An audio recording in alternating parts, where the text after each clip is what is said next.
Galileo यांच्याच गोष्टी असतात. पण आपल्यासारख्या मुलींच्या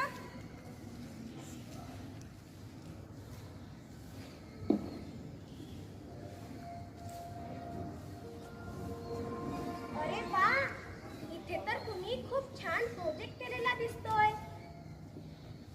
अरे तुम्ही कोण? मी म्हणजे गोष्टी सांगणारा, कथा उलगडणारा.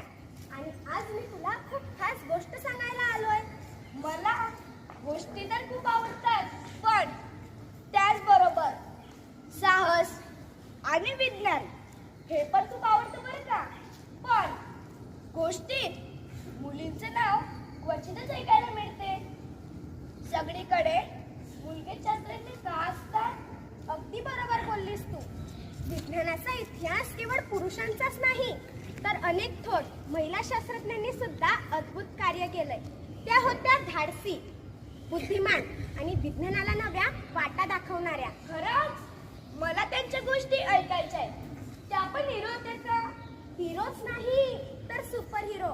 त्यांनी समाजाच्या अडथळ्यांना पार केलं, संकटांना तोंड दिलं आणि विज्ञानाला पुढे नेलं. चला आज आपण त्यांच्या प्रवासात डोकावूया. नेहा, आता आपण भेटूया जगातील अशी महिला शास्त्रज्ञ मॅडम मेरी क्युरी यांना, जिचं नाव घेतलं की संपूर्ण विज्ञान विश्व थक्क होत.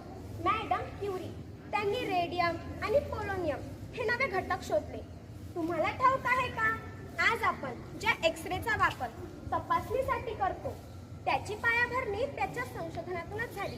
त्या गरीब परिस्थितीतून उभ्या राहिल्या, पण जिद्दीने त्यांनी जग जिंकून दाखवलं. आणि सगळ्यात मोठी गोष्ट, नोबेल पारितोषिक 2दा मिळवणाऱ्या त्या पहिल्या महिला ठरल्या.